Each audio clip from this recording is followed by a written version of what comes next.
Now, doctors in Texas seeing a large increase in pregnant COVID-19 patients. What local health experts say pregnant women should do to avoid the virus. Plus, with a major influx in people moving to Texas, Krhd News investigates how the political landscape is changing with it.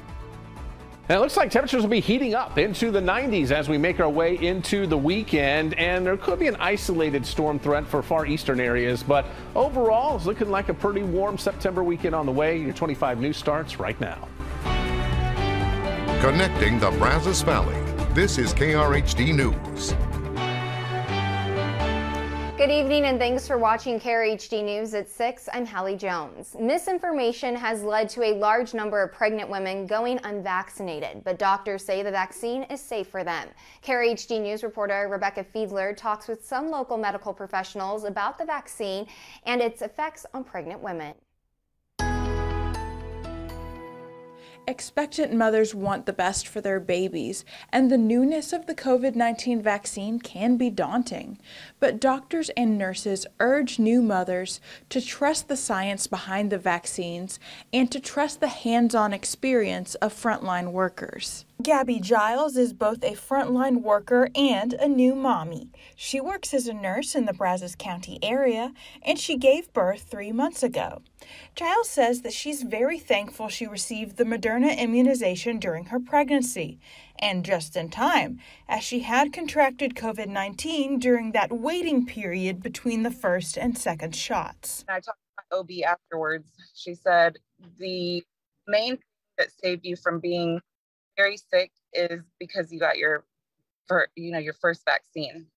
Area experts agree that COVID-19 vaccinations are crucial for pregnant women as the drug protects mom and baby. If mom's been vaccinated, not only do the antibodies cross the placenta, but they also continue to be excreted in breast milk. So as mom's breastfeeding, she's continuing to protect her baby from COVID. Dr. Jessica Ehrig, maternal medical staff director for Baylor Scott & White Medical Center in Temple, says that of all the pregnant mothers she's seen in the ICU with COVID, none were fully vaccinated. One of the hardest things I've had to do as a high-risk OB has been delivering a mama who has no clue she's about to be delivered because she's intubated, sedated, and paralyzed on a ventilator. Dr. Kia Parsi with St. Joseph Health in Bryan says the Brazos Valley has also seen its share of tragedy. We've had pregnant women require a significant amount of oxygen and ICU stay, and we've had pregnant women in the Brazos Valley. I know of at least one case where a woman did lose her pregnancy. Dr. Parsi stressed that he understands the desire and need for families to ask questions and feel skeptical of emerging medicine like the vaccine. But he personally stands behind his recommendation, believing, based on firsthand experience, that vaccines are effective.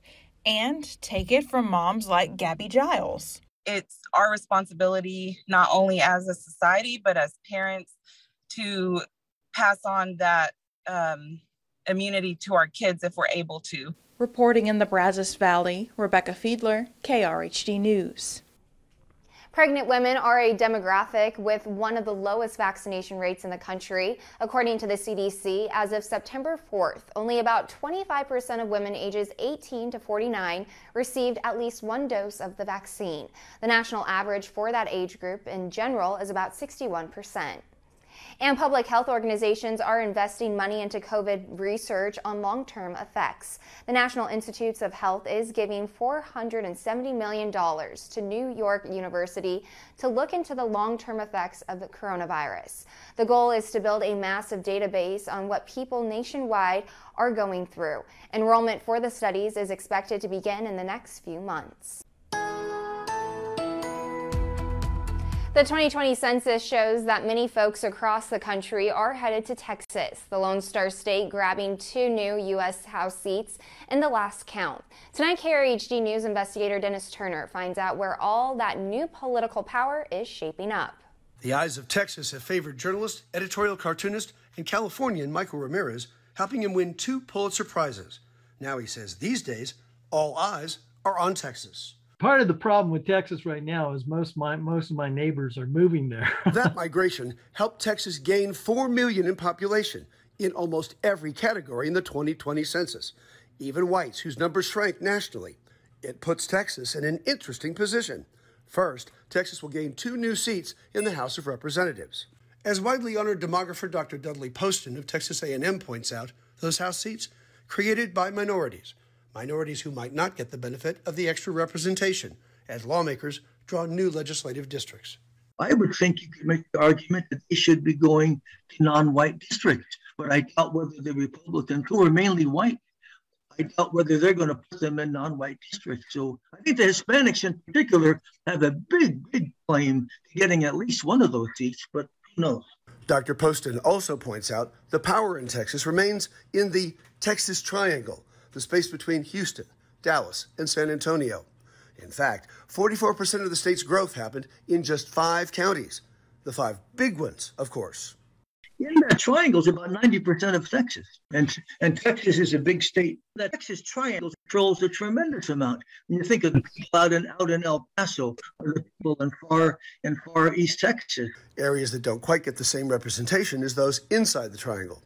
So as Texas continues to absorb an ever more diverse population amid national political upheaval and a pandemic that keeps dragging on, many look to the Lone Star State for leadership, something for which some Texans fear their leaders aren't ready. Do you think that Texas is prepared to lead when it comes to issues of race and politics?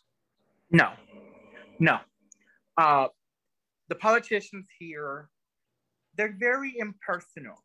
They don't really identify too much with their constituents. They just say what they think that party wants to hear. At the end of the day, are you optimistic about the future in Texas? It's so unstable, I would have to say no. Chris Cano expects a reckoning in Texas politics with the rising influence of people of color and the waning white establishment.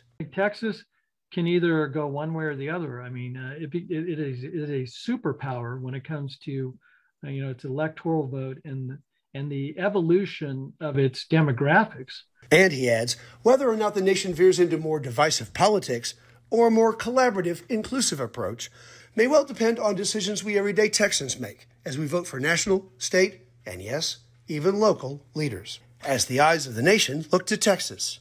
Dennis Turner, 25 News. The latest census data shows Americans living in poverty declined last year, thanks in large part to COVID-related stimulus checks. The U.S. Census Bureau says the supplemental poverty measure dropped 2.7% from 2019 to 2020. The feds say that's the lowest decline since its inception in 2009. That measure is the government's official poverty rate, including supplements like the stimulus. Right now, the poverty threshold for families of 4 comes in at nearly $26,500. That's a $750 increase over the previous year's poverty line. The census shows nearly 38 million Americans live in poverty right now, with the 5 highest states including Arkansas, Kentucky, New Mexico, Louisiana, and Mississippi. Over 13.5% of Texans live below the poverty line. And some positive results in the gender pay gap last year have some unexpected sources. Women made 83 cents on every dollar to their male counterparts in 2020. That's up a penny from 2019. The Census Bureau says it wasn't due to employers paying more, rather fewer women in the workforce during the pandemic. The median salary for women was nearly $51,000 last year. The mayor of Del Rio says 5,600 migrants are waiting to be taken into custody under the Del Rio International Bridge along the Texas-Mexico border, according to the Customs and Border Protection. The bridge is being used as a temporary staging site because it is a shaded area. The Del Rio mayor has asked the Department of Homeland Security to step in to help. CBP says more agents are coming to assist. Meantime, state officials have officially awarded a contract to oversee construction on the Texas-Mexico border wall. The contract, which is worth up to $11 million, was awarded to a joint venture between a design firm and engineering firm. Governor Abbott announced a crowdfunding effort to pay for the wall and other barriers. He has also pledged $250 million of state money to start the effort. A federal judge will hear the state's arguments against temporarily blocking an abortion ban before ruling on the Biden administration's request. The judge scheduled the hearing for October 1st. This following an emergency request from the Biden administration. The Justice Department requested a temporary restraining order late Tuesday to overturn the law. Instead of acting immediately, the judge agreed to the state's request to hear arguments before making a ruling. The number of people filing new unemployment claims went up slightly last week after steadily dropping to a pandemic low. Claims went up around 20,000 to around 332,000. Some of that could be attributed to the ongoing Delta variant spread and to disasters like Hurricane Ida, where in Louisiana, unemployment claims jumped by 4,000 alone. Meanwhile, there is clearly a disconnect between job seekers and employers. There are concerns about this impacting our economy's recovery. There are more than 10 million job openings, according to the Labor Department, and more than 8 million people are considered unemployed at the same time. It is one of the largest gaps since the Labor Department started keeping track. Experts believe that rising COVID cases have people worried about going back to work in person and putting children in daycare. Instagram plans to make changes after a report revealed how this app affects teen girls' mental health. Wall Street Journal is reporting Facebook, which owns Instagram, has been looking into how the app affects young users. Researchers found about a third of teen girls using the app felt bad about their bodies, and Instagram made them feel worse. Instagram says it is looking into ways to discourage users from focusing on their physical appearance. Now, one option it is considering is to prompt users to look at different topics when they repeatedly view content related to appearance. Facebook did this study, and it isn't the first looking into teens' mental health when it comes to social media. Jean Twenge started researching how social media impacts young people around 2012. That's when smartphones were really becoming more common. Her research correlated with other studies that prove the more time that users spend online, the more likely they are to be depressed and even have suicidal thoughts. Now, with smartphones, people are spending more time online, but teen girls are particularly vulnerable to these negative feelings. Instagram can make popularity into a number because you can see the number of likes and followers that you have. You know, it quantifies teen girl popularity in a way that really hadn't happened before. Teen girls also tend to spend more time on social media than teen boys, although young people use more than one social media app. Researchers say Instagram is different because it revolves around images mostly. Because Instagram emphasizes beautiful pictures, often beautiful pictures of beautiful bodies, it's going to be the platform where you're going to see the most emphasis on body image, and that can be very problematic. Now, she says that parents can take advantage of parental controls on both Apple and Android phones. Some options would be to place time limits on the Instagram app or have your teen wait until a certain age to start using it. Now, you may not think about something as simple as roof repair, reducing crime in a neighborhood, how one innovative program is proving that is possible. One Texas school district is trying to track down the people who have been stealing bathroom and safety supplies. Officials say it seems to be related to a challenge on social media platform TikTok, encouraging the thefts. It's an alarming trend going viral, influencing students to remove bathroom items like sinks, soaps, and hand sanitizers. But hygiene supplies aren't the only thing that's gone missing. Fire extinguishers and emergency exit signs also disappearing. The district says it plans to take serious action against students who are found guilty. Who are caught removing items like this from school not only could face potential criminal charges, but also disciplinary consequences like suspensions and removal from their campus to an alternative campus. Schools across the country are reporting similar vandalism and theft. Meanwhile, Instagram says it's looking at new ways to discourage users from focusing on their physical appearance. It comes after the Wall Street Journal revealed Facebook researchers have repeatedly found Instagram as toxic for teenage girls. Instagram's head of public policy said earlier this week they are increasingly focused on addressing negative social comparison and negative body image. And Microsoft is letting users ditch their password. The tech giant announced in a blog post it will give users ways to access their accounts without a password. They can download the Microsoft Authenticator app to their smartphone, use a security key or a verification code sent to their smartphone or an email address. Microsoft says the new passwordless features will be rolled out over the coming weeks. Now let's head on over to First Alert Chief Meteorologist Matt Hines. And today has been a day of clouds and no clouds across the Brazos Valley. If you live along the I-45 corridor down toward Madisonville and just near Centerville, Bryan College Station and points to the east, you have seen quite a bit of cloud cover today with partly to mostly cloudy skies. You head northwest of Bryan College Station and you're seeing plenty of sunshine there. So quite a difference here across the area. Not much rain falling from any of the clouds, though, across our eastern areas. Most of that is located across Louisiana and then again into the southeastern part of the United States, and that spin still sitting there across parts of Louisiana and far east Texas near Lake Charles. And as long as that little spin is there, we will continue to see some of those clouds feed in, maybe even an isolated thunderstorm or two as we make our way into the weekend. Speaking of that, here's your future track. For tonight, things will be pretty quiet, maybe some clouds into the morning hours for the entire area, then breaking up into the afternoon. Notice clouds here across the east, breaking up to the west. So pretty much kind of a similar day to what we saw today.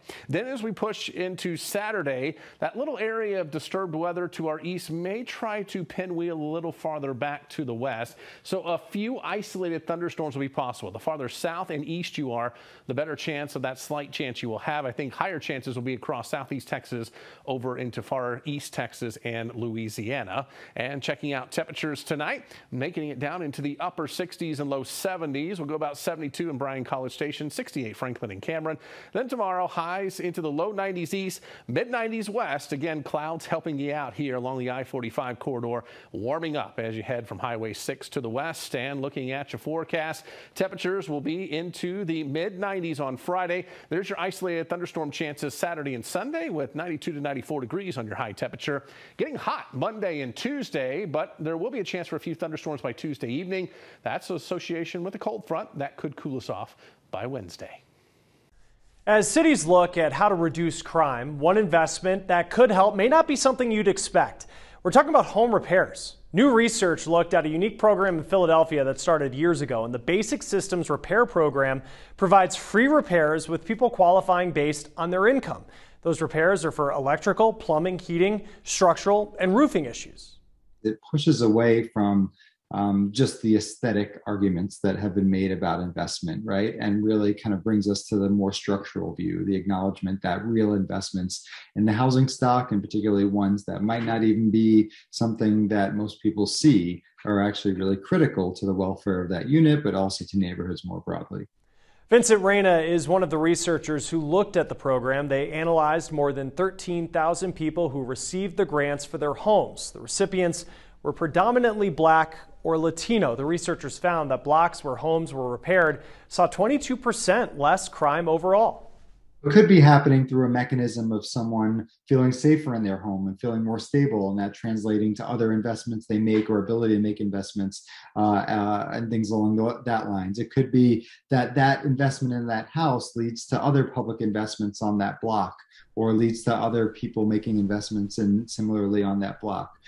David Thomas is in charge of the program. He says the repairs are also helping people have a healthier living situation. He says that they were getting about 300 calls for the repairs a month on average before the pandemic. Now it's around 500.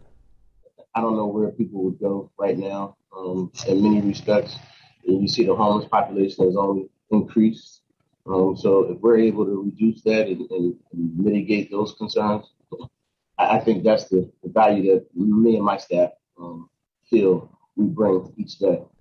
They typically do 4,000 to 5,000 repairs a year. The work is paid for with a mix of federal and local money. It's something that Thomas believes can be done in other cities with a commitment by the local government. One of the things that makes this program unique is that we, unlike a lot of other programs, we are putting a lot of emphasis on oversight. So rather than just giving money to a client and saying, hey, go at it, Reyna says that we shouldn't view one investment as the thing that can solve all the issues that neighborhoods are facing, but he does believe that programs like the one in Philadelphia are a positive start. Now we're learning where the first group of Afghan evacuees will be resettled in the United States. The most, more than 52,000 people, will be going to California. Now that's according to State Department data obtained by the Associated Press. Maryland, Texas, and Virginia will also be welcoming a disproportionate number. Now, these states already have a historically large number of Afghans who have resettled in the U.S. over the last 2 decades. The Biden administration has requested money from Congress to help resettle 65,000 Afghans by the end of this month and 95,000 by September of next year. With so many hospitals at full capacity because of COVID, they're closed to guests who would usually bring a little light to hard hospital stays. Forrest Sanders speaks to one crew who is still bringing that light.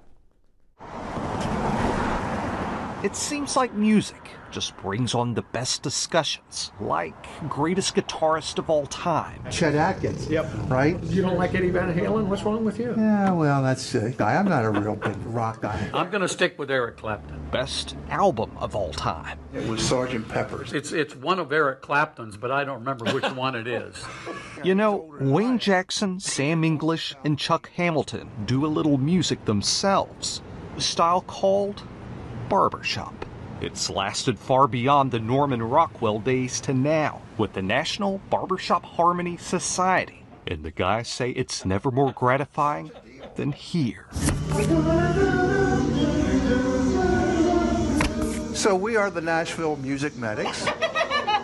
There are music medics all over the country, like in Miami and Seattle, where barbershoppers don scrubs and perform to hospital patients and staff. Kelsey Bryant of Nashville's Children's Hospital at TriStar Centennial says their families love the guys. They would get really excited and like peek their head out and be like, hey, we're next, come visit us. They have these strange guys, and I mean strange, coming into their hospital rooms and singing songs. That's a joyful thing. Provide a little bit of sunshine, I think.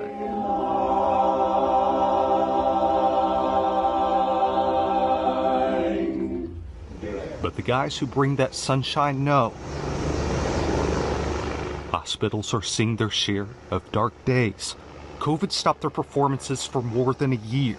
They'd resume for a few weeks before the surge of the Delta variant meant there was no way they could come in and see those families. One day we were singing and the next day we weren't. It was hard. It was hard across the board. It makes a huge difference in our patients' lives when they have someone like that. And because of that, the guys all agreed. There's got to be a way that we can keep this moving. But how? Then they learned the Children's Hospital has a YouTube page just for their patients.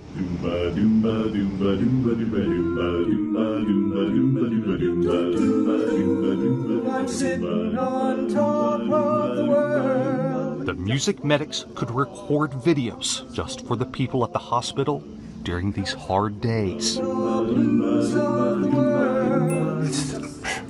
It's a sense of joy, a real palpable sense of joy. We love our guys dearly, so we can't wait to have you guys back when it is safe. Something Wayne, Sam, and Chuck understand is how music, any kind of music, can bring so much good, so much sunshine. Sometimes you just have to adapt. I mean, that's tremendously gratifying. It's still being enjoyed today when we're not there. To me, that's wonderful.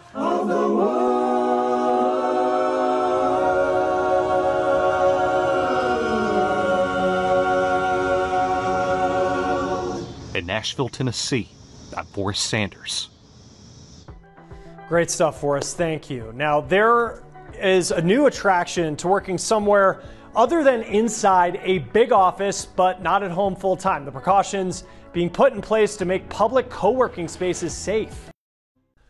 The former Minneapolis police officer convicted of murdering George Floyd pleaded not guilty today in a separate case involving a restraint similar to the one that he used on George Floyd. Derek Chauvin is accused of violating a 14-year-old black boy's civil rights back in 2017. Chauvin says he used the restraint after the teen resisted arrest.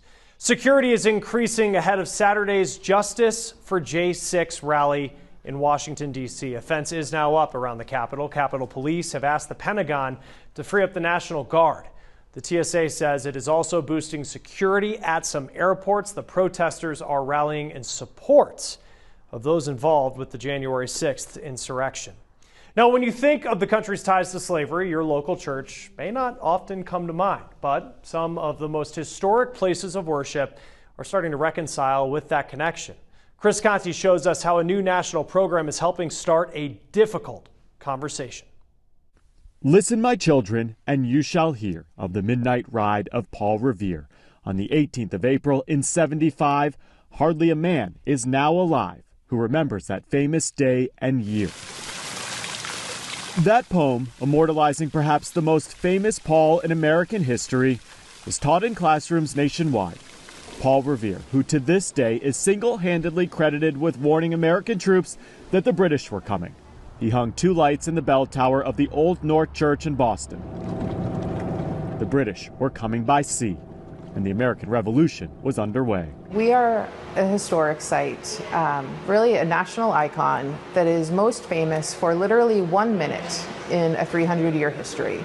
And that 1 minute when 2 lanterns were hung in the steeple is the reason why the majority of our visitors come to see us. As the executive director of the Old North Church Foundation, Nikki Stewart knows it is that famous ride which brings visitors from all over the world here. Coming to the church, it's really a multi-sensory experience. You know, you see things in a different light.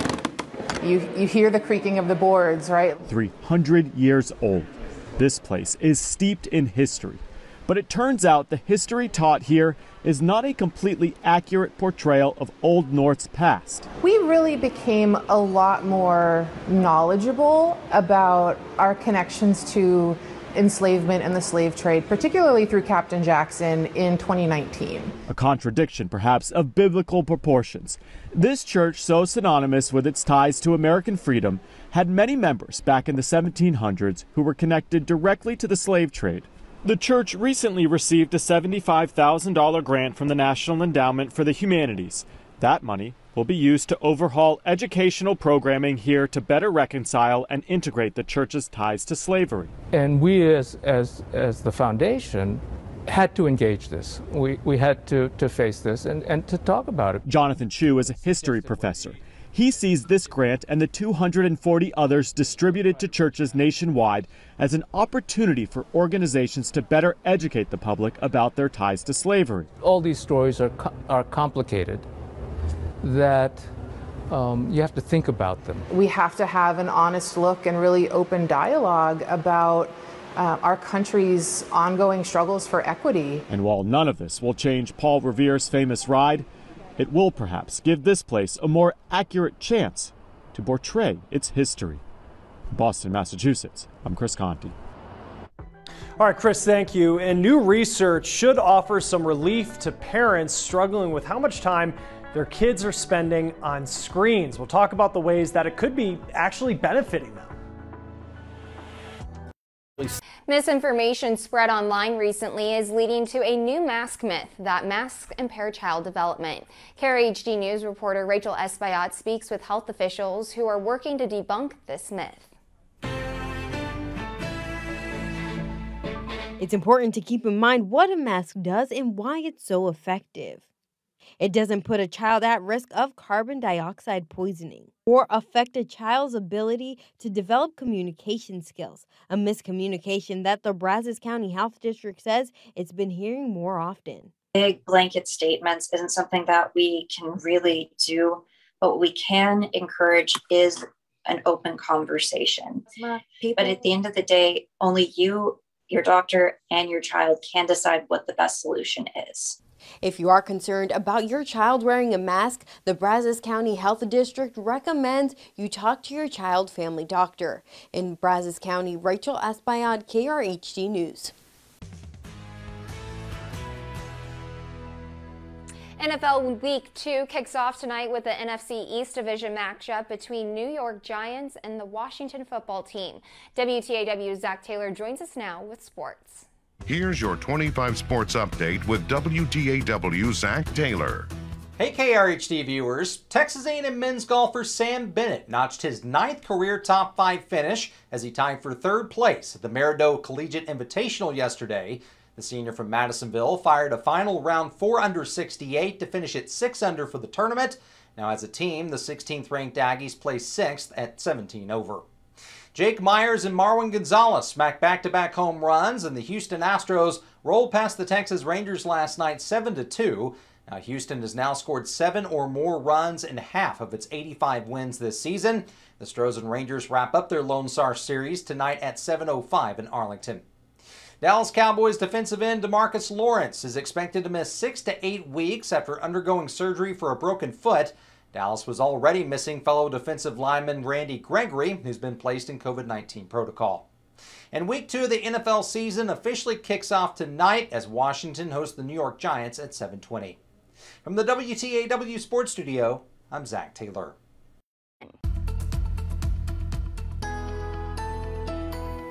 And we have seen a mix of clouds and sun across the Brazos Valley today. I think as we move into the overnight hours, most of us will become mostly cloudy across the region and then probably break out tomorrow afternoon. Now, there will be more cloud cover closer to I-45, eastern counties here. As you head farther to the west, you'll see more sunshine, very similar to what we experienced today. And then as we push into the weekend, I think our little area of disturbed weather off to the east may get a little bit closer to us. And so an isolated storm threat will be there, especially the farther south and east you are. And again, these will be isolated thunderstorms. Won't ruin your outdoor plans, but will at least throw a 20% chance in. So keep an eye to the sky if you have some of those outdoor activities as we push into both Saturday and Sunday. So tonight, temperatures will dip down into the upper 60s and low 70s right here in the urban heat island effect here, about 72 Bryan College Station, but upper 60s to near 70 around us. And then tomorrow, highs will be into the low to mid 90s. Hottest conditions where more sunshine will be. So that'll be from Hearn, Cameron to Rockdale into the middle 90s, 94 Bryan College Station, 92 in Madisonville and Anderson, where you'll see a little more cloud cover across that part of the region.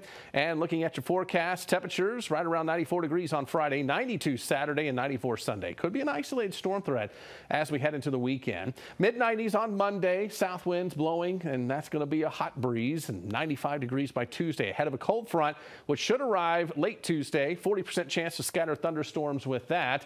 Then it should dry out. That's the way the models have it now by the middle and end of next week. And that means highs coming down a bit into the 80s and lows at night, hopefully dipping down into the very nice 60s.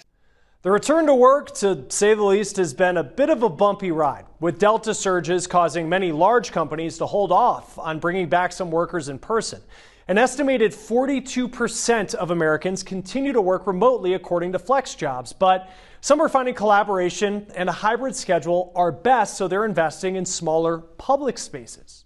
It's being able to pick and choose a co-working space that's closer to your home, that allows to get out of home, but yet not have to commute all the way to the office, which sometimes can be a very long commute back and forth. Christophe Garnier is head of UpFlex. The company created the Safe Spaces program, which is a worldwide co-working network. According to one industry estimate, the number of co-working spaces is expected to double over the next 2 years, from around 20,000 to more than 40,000. Garnier says that co-working was already on the rise pre-COVID to improve work-life balance. Giving the choice to the employee, not forcing them into going into the office, not forcing them into staying at home, but giving them the choice to do what they feel like on any given day. Safe Spaces hired an epidemiologist to help create protocols to reduce the chances of the virus spreading in public working environments. This is video that they shared with us of one of their co-working offices. Garnier says that businesses, especially startups, like the idea of co-working as well because it's less of a commitment to real estate than traditional long-term office leases. You can find Safe Spaces accredited co-working spaces online at uplex.com. Newly released hate crime data shows more than 10,000 people reported being the victim of a hate crime last year. That's the most in 12 years. Now, those are the hate crimes, but the report says that hate incidents where someone's yelled at or treated differently because of their ethnicity are also prevalent. Dan Grossman sat down with two people who feel their appearance has made them or their families victims. They wanted to share their personal stories in the hopes the rest of us can learn what it's like to walk in their shoes. I want people to understand that it happens all the time. These people who you talk to every day and associate with every day, they don't look at you as an equal. They definitely look at you as lesser than them. And, you know, stuff like that sucks. How you feeling about this? I mean, it's better now that I'm sitting here talking with you and I kind of know what it's going to be like. So, yeah, I'm okay. Yeah, don't forget the mic. That's important. If you've ever sought to understand the depths of pain, what compelled you to want to come forward with your story? I just really wanted to talk about it and how subtle some of the statements can be. I try not to dwell on it. I try to move forward. The very fact these women did not want to be identified for this story will tell you all you need to know. I would be worried that they would see me making these type of statements and then start prejudging, and I would have to deal with retaliation. And one is Hispanic, the other transgender. I think it's because I want to push back on what I perceive as kind of a culture of casually dismissing people like me as not human or not good enough to be treated like a human. And where they differ in background. I was shoved into lockers. I was dumped upside down into trash cans. I was a rag doll for people. They and their families do not differ in experience. So when my grandma was younger, she was born here in New Mexico, right? And when she went to school, she would get beat for speaking Spanish, right? And so she did teach that to anybody in the family after. There's that stereotype that people of color are aggressors. So when you get somebody at work who's saying really negative statements such as, you know, only drug dealers could buy nice cars or something like that, you can't really get in their face and yell at them, you know what I mean? You can't get aggressive because then you'll be turned into the bad guy. And even within my family, a lot of the things that my aunt says, it really upsets me and makes me mad, but I can't say anything because I will be the bad guy. What does that do to you, knowing that racism has bled into the one place you would assume is safe? It sucks. When I was younger, I used to socialize a lot and hang out and all that stuff, but now I'm so guarded that it really takes me a while to build trust with somebody. You know, the very first time I think I experienced hate directly because of being who I am was during the end of my marriage, which ended with a violent assault. Data supports what these women feel. A study by the International Society for Traumatic Stress Studies found 68% of people who were the victim of hate speech or a hate crime said they experienced PTSD symptoms like numbing, avoidance, and re-experiencing. The effects also go deeper, since it's not just an attack on belief, it is one on identity. Because I would also look in a mirror and say, "The hell are you?" It was like I didn't believe in who I was. What led me to where I am today is euphoria, bursts of euphoria that were very intense. I couldn't, you know, I would just hit the ground crying because it was so powerful and it was so beautiful.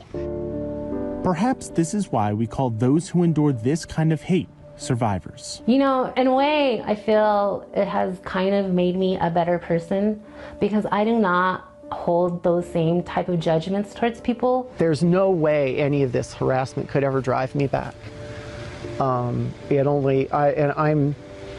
stubborn, and it only makes me more determined. I'm Dan Grossman. All right, Dan, thank you. Now, hate crime statistics are often underreported because they draw from reports filed with police. Also, not all jurisdictions are required to submit their numbers. Now, if you have been the victim of a hate crime, you are urged to call 911 or call the FBI at the number you see right here, 1-800-CALL-FBI. Positive signs from retail. New numbers from the Commerce Department show spending in retail went up nearly 1% last month. May not sound like a lot, but it is. This comes amid a rise in COVID cases. Online sales went up nearly 6%. Now, Microsoft is taking steps to move away from passwords. The company is looking at ways to give people access through other means, like using a security key, and they're also working on face and finger scans. Now, it's nearly been accepted as fact that screen time is bad for children. But in a time when kids are spending more time in front of a screen due to the pandemic, new research says it's not as bad as we may think, and in some instances is beneficial. Vanessa Mashanya spoke to the lead researcher who has some valuable answers for parents. From schoolwork to Zoom classes to distractions, our kids get in a lot of screen time. With the way American children are growing up with access to tablets and phones being so different from how their parents did, many adults most likely have the same question. Is screen time harming the nation's youth? Katie Polish, a PhD student at CU Boulder, used data from nearly 12,000 9 and 10-year-olds to look for an answer to that question. What she and her colleagues found may be surprising.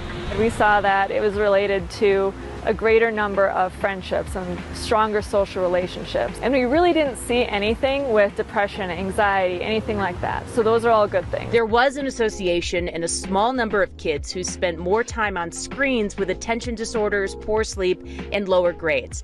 However, the study says the influence that screen time had on these was minimal.